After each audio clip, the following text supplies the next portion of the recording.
seems that your journey has ended. Very sorry about that. It was always going to end this way, of course.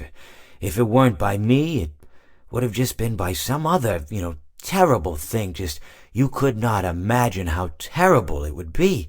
Just, I get scared thinking about it. I'm glad it's not me. It reminds me of a time I was speaking to my good friend Orville. We were sitting on a park bench watching the pigeons. I was on the left, he was on the... Oh, wait, was I on the right or left? Anyways, it doesn't matter. We were sitting on there watching the pigeons. And I said to Orville, "Friend, those birds are frozen." And he kind of looked at me like I'd lost my mind. But I reminded him that it was winter, and often birds will sit in a tree until they freeze.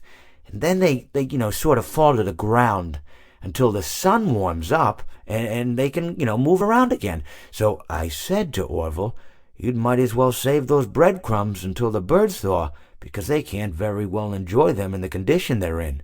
To which he asked what I meant, and asking what condition the crumbs should be in before he threw them to the birds, assuming that I meant the birds couldn't enjoy the breadcrumbs in the condition that the crumbs were in, when in fact I had meant the birds could not enjoy them in the condition that the birds were in, considering that the birds were frozen.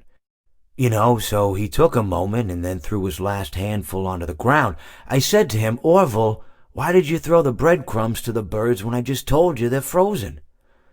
To which he responded, "The breadcrumbs are not frozen." Again, misunderstanding my words. I didn't mean to say that the breadcrumbs were frozen when I said I told you they're frozen.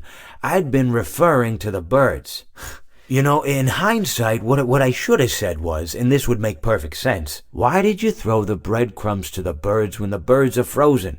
He misunderstood upon my correction, stating that he didn't know what else to do with the breadcrumbs, and that perhaps, when the birds thawed, they'd still be able to eat the crumbs. So I said to Orville, and this is what I said to him, I said, "Orville, the birds may be dead,